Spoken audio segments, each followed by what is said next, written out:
The rifle shot cracked through the timber like a snapped bone, and Miriam Holloway knew before the echo died that someone had finally decided she and her child were worth more dead than alive. She froze with the hammer half raised, breath trapped in her throat as pine dust drifted from the ceiling beam she'd been fighting since dawn. The sound rolled across the high country, swallowed by snow-heavy trees, leaving behind a silence so deep it rang in her ears. Somewhere below the cabin, a raven cried once, sharp and accusing, "Mama?" Jonah's small voice trembled from the far corner. "I'm here," Miriam whispered, forcing her lungs to move again. She set the hammer down slowly, as if noise itself might betray them, and crossed the cramped room on aching legs. The cabin smelled of sap, damp wool, and cold iron, a smell she had come to associate with survival. She crouched beside her son, pulling the threadbare quilt higher around his shoulders. Jonah was 6, thin as a fence rail, his dark eyes too large for his face. He watched her with the terrible stillness of a child who had learned that questions could be dangerous. "Was that thunder?" he asked. Miriam nodded, smoothing his hair though her hands shook. "Mountains talking," she said. "They do that sometimes." Jonah didn't answer. He had heard gunfire before. They both had. She stood and pressed her face to the narrow gap between two warped logs, peering into the forest. Snow lay thin and patchy on the ground, the first real warning of the winter to come.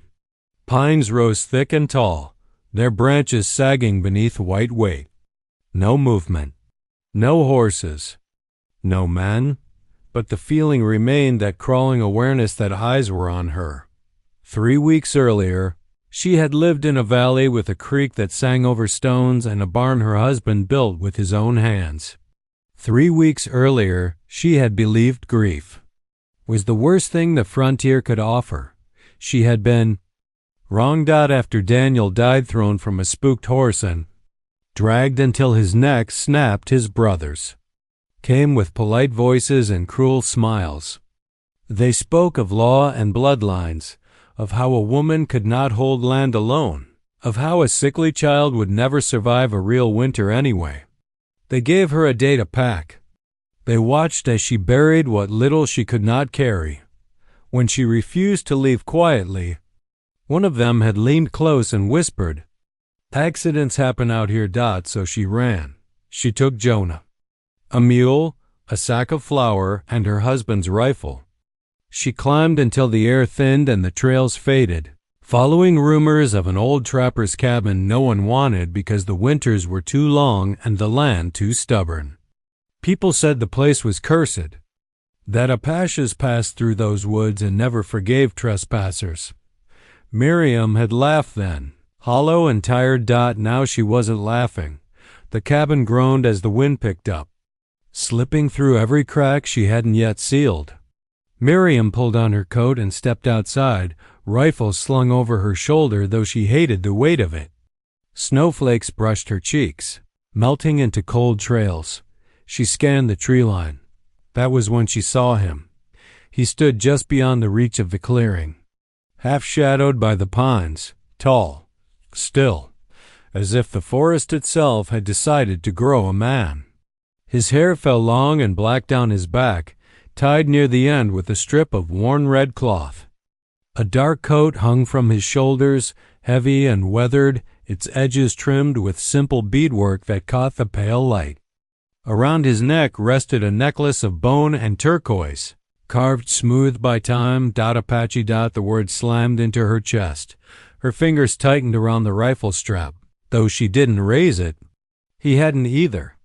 In fact, his hands hung loose at his sides, empty.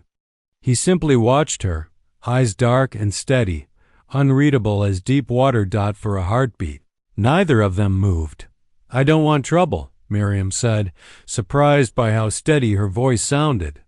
"We're just staying until the snow gets worse. Then we'll go." It was a lie, and they both knew it. The man's gaze drifted not to her face, but to the cabin, to the roof beam sagging under its own weight. to the ladder propped against the wall, to the nails in her apron pocket. He took a step closer. Miriam's pulse roared in her ears. Then he stopped, lifted one hand slowly, palm outward, not in surrender, but in acknowledgement. His voice, when he spoke, was low and calm, carrying easily through the cold air. "You fix what others abandon," he said. She swallowed. "I fix what I have to." He studied her a moment longer, then nodded once, as if that answered something he had been asking himself. Without another word, he turned and disappeared into the trees. Swallowed by branches and falling snow, Miriam stood there long after he was gone, the cold creeping through her boots, her breath fogging the air. She didn't realize she was shaking until Jonah's small hand slipped into hers. "He gone?" Jonah asked. "Yes," she said quietly. "For now." That night, she barely slept. Every sound outside, the creak of timber, the brush of wind, set her heart racing. She lay awake listening to Jonah breathe, counting the seconds between gusts, between thoughts. She replayed the man's face in her mind, the absence of threat as unsettling as any weapon. At dawn, she found tracks in the snow. Boot prints, old, worn, purposeful, circling the cabin. Not approaching the door, not leaving signs of curiosity or greed. Watching. He had been there before the PM.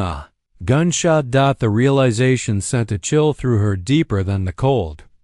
She worked harder that day, hands blistering as she reinforced the door and patched the roof with what little she had. Jonah gathered sticks and sang under his breath, a habit he'd picked up after too many nights of fear. The forest watched them in silence. By afternoon, clouds thickened, heavy with more snow. Miriam was hauling a log toward the cabin when she heard footsteps, not hidden this time, but deliberate. She straightened slowly. The Apache emerged from the trees carrying a bundle wrapped in deerskin. He stopped several paces away, close enough that she could see the scars along his hands, the weathered lines at the corners of his eyes. "I heard the rifle," he said. "It was not meant for you, yet." Her jaw tightened. "You know who fired it?" "I know men like them." He set the bundle down between them and nudged it forward with his boot. "Food," he said, "and medicine." Miriam didn't move. "For the child," he added.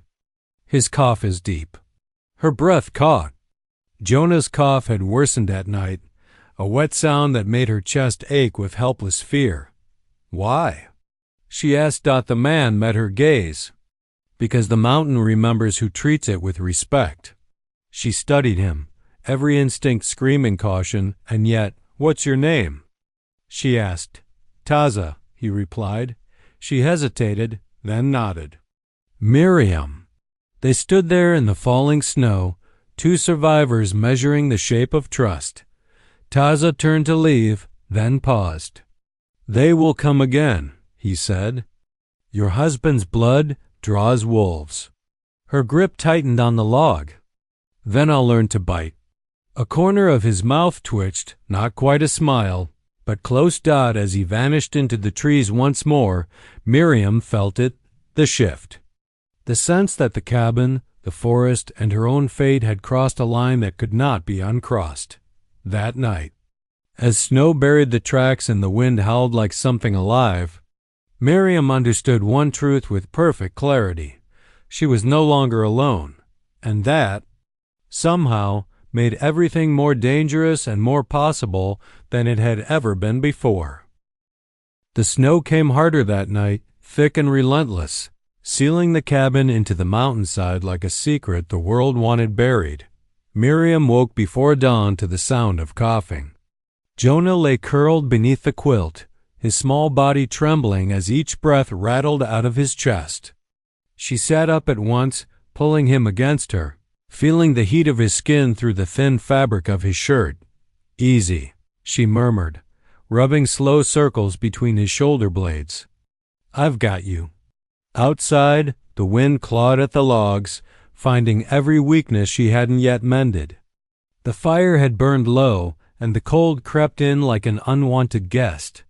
Miriam fed it the last of the good wood, watching the flames catch, praying it would be enough. She thought of Taza's words. His cough is deep, the idea that he had noticed had listened from the trees, while she lay awake fearing every sound settled uneasily in her chest. She didn't know whether to be grateful or afraid. Jonah's coughing eased eventually, leaving him exhausted and damp with sweat. He fell asleep against her, his breath shallow but steady. Miriam didn't move. She stayed awake, listening, counting heartbeats. Remembering Daniel's last night, how he had complained of the cold, how she had teased him for it, how she had never imagined that would be the last time she heard his voice. By morning, the storm had softened the world into silence. Snow lay knee-deep around the cabin, burying the ladder, smoothing the clearing into a blank white sheet. Miriam stepped outside cautiously, boots sinking with each step. The forest looked different now, quieter, closer, as if the trees had leaned in during the night. She found fresh tracks near the tree line. Not the ones from before. These were closer, slower, circling. Her throat tightened. She hurried back inside, bolting the door, her hands clumsy with fear. Jonah watched her from the bed, eyes too alert for a child his age. "Are we leaving?" he asked. "Not today," she said, forcing calm into her voice. "We'll wait." They rationed food carefully. Cornmeal for breakfast, thin and plain.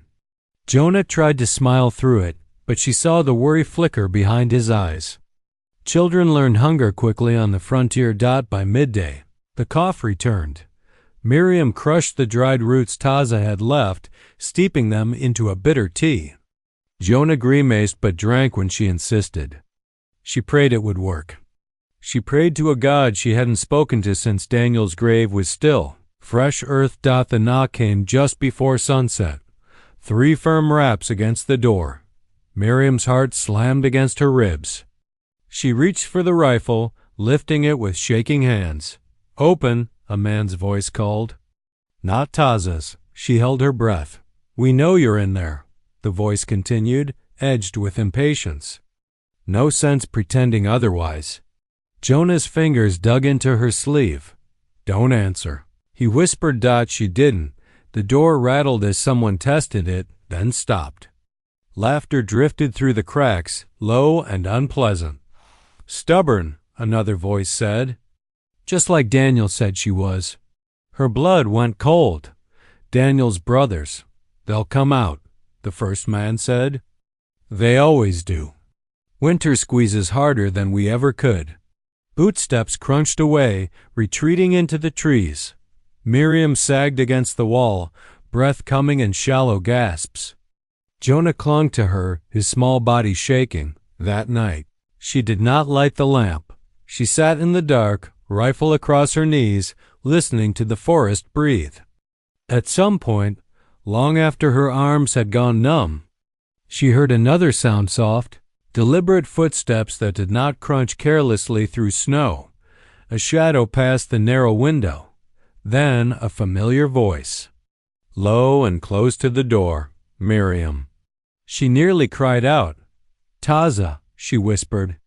Unlocking the door with trembling fingers, he slipped inside, snow-dusted and alert, his dark eyes scanning the room before settling on Jonah. He knelt immediately, placing 2 fingers gently against the child's neck. Then his forehead. "Fever," he said quietly. Miriam nodded, tears stinging her eyes. They were here.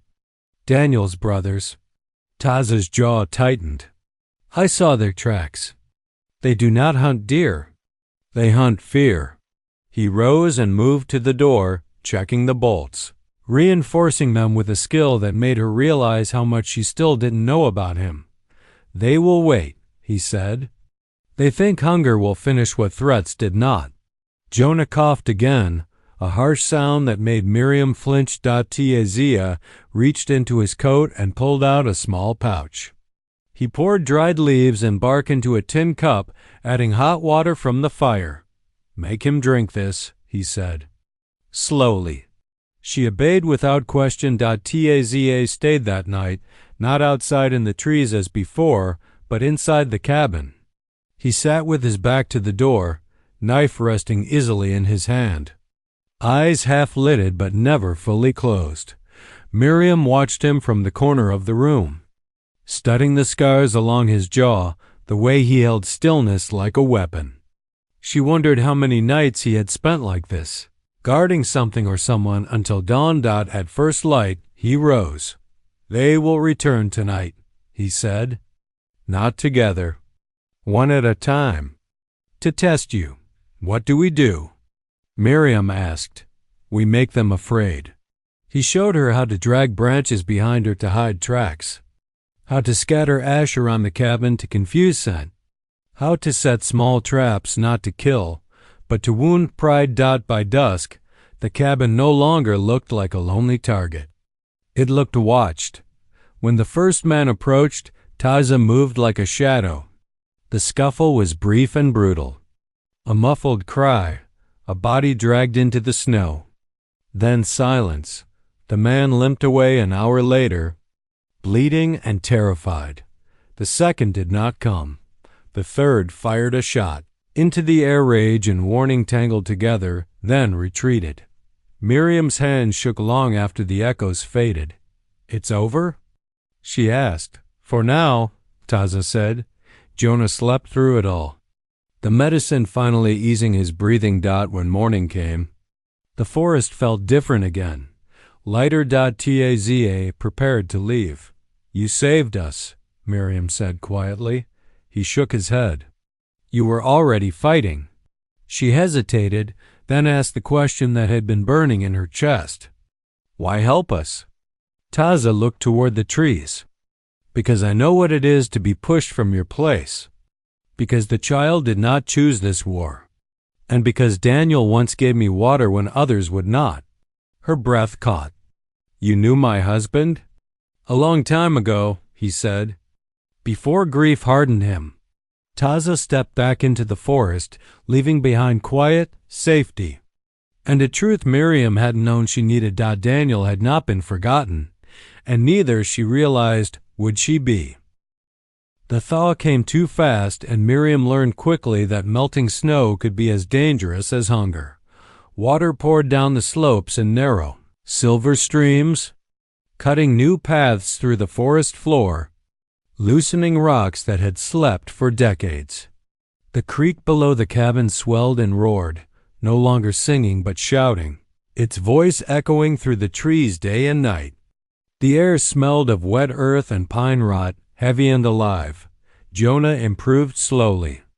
The fever faded, but weakness lingered, clinging to him like a shadow.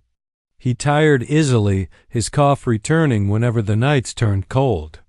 Miriam watched him constantly, fear tightening her chest whenever his breathing changed. Taza came and went, never announcing himself, never startling them either. He appeared with food, with knowledge, with a quiet presence that settled the cabin rather than disturbed it. He taught Jonah how to identify safe routes and how to listen for water under snow. He taught Miriam how to brace the cabin against runoff, how to redirect meltwater with trenches and stones. He did not speak of the men again, but the mountains remembered. One evening, as clouds rolled in low and dark, Miriam noticed smoke on the far ridge, thin, deliberate. Not campfire smoke. Signal smoke. Taza saw it too. His body stiffened in a way she had not seen before. "Soldiers," he said. "Or hunters pretending to be." Her stomach dropped. "Daniel's brothers?" "No. These carry paper and authority. They believe that makes them right." That night Taza did not sleep. Neither did Miriam. By morning, hoofbeats echoed through the forest slow, measured, confident. 3 riders emerged along the creek trail, uniforms dulled by travel but unmistakable. U.S. cavalry. Jonah pressed close to Miriam's side, his fingers twisting into her coat. "They won't take you," she whispered to him. She wasn't sure whether she meant it. Taza stepped forward before the riders reached the clearing. He stood tall, hands open, coat moving slightly in the breeze. Miriam watched the soldiers' eyes fix on him immediately, suspicion sharpening their faces. One rider raised his rifle halfway, not aiming, just reminding everyone who held power. "Step aside," the lead soldier called. "This area is under review." Taza did not move. "This land is occupied." The soldier laughed. "By who? You?" Miriam stepped out then, heart pounding. "By me," she said, "and my son." The men looked surprised, annoyed. "This is disputed territory," the soldier said. "We've had reports. Apache movements. Illegal settlement." "I have a claim," Miriam said, though her voice trembled. "My husband Daniel filed it 5 years ago." The soldier shrugged. "Paper burns easy out here." Taza's jaw tightened. Miriam felt the tension coil between them like a drawn wire. "We're not here to cause trouble," the soldier continued. "But if there's resistance, we'll clear the area." Jonah coughed out the sound cut through the standoff like a blade. The soldier's gaze flicked to the child, then back to Miriam. For a moment, something human crossed his face. Then it was gone. "We'll return," he said. "With orders." They turned their horses and left, the echo of hooves lingering long after they disappeared. Miriam's knees nearly gave out. "They'll burn it," she said softly. "The cabin, everything." "Yes," Taza replied. "If we stay as we are, what does that mean?" "It means you must be seen," he said. "Not hidden." Miriam stared at him. "Seen by who?" "Men who believe paper more than blood." The idea terrified her more than soldiers. Towns meant questions. Towns meant eyes, but she saw the truth in his words. 2 days later, the storm hit. Rain fell in sheets, pounding the roof, soaking the ground until it turned slick and unstable. A low rumble echoed through the valley, deep and wrong. Taza's head snapped up. "Move," he said sharply. The hillside behind the cabin gave way in a roar of mud and stone. Miriam grabbed Jonah, stumbling through the door as the earth shifted violently. The cabin groaned, logs creaking, one wall splitting as mud slammed against it.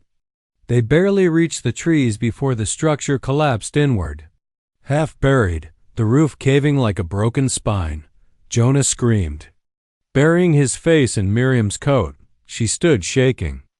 Staring at the wreckage of everything she had fought for. It was over, or so she thought. Taza guided them higher, to a rock overhang she hadn't known existed, dry, sheltered, hidden. He built a fire quickly, efficiently, as if disaster were an old companion. Miriam sank to the ground. "Numb, I failed," she whispered. "Daniel built that cabin. I couldn't save it." Taza crouched beside her. "You saved what mattered." She looked at Jonah, alive, breathing, watching the flames with wide eyes. Still, grief came hard and fast. She cried silently, shoulders shaking, the weight of months crashing down at once. Taza did not stop her. By morning, smoke rose again, but this time from their fire. And it was seen. A trapper came first, drawn by curiosity. Then another.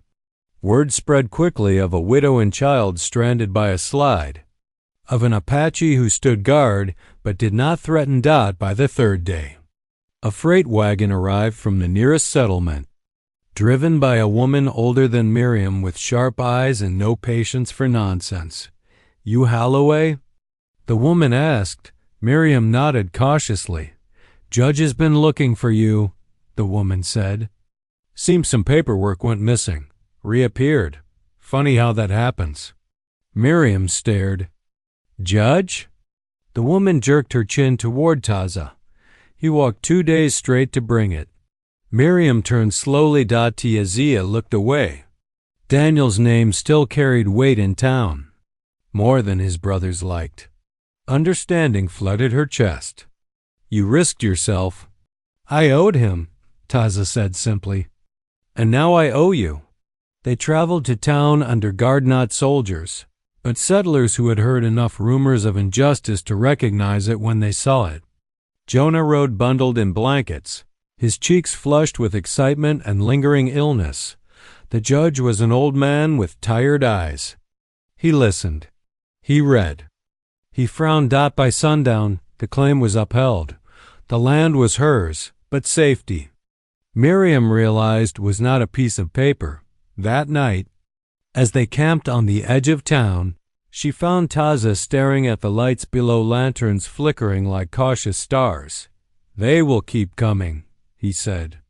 "Different men. Different reasons." She nodded. "Then I'll keep standing."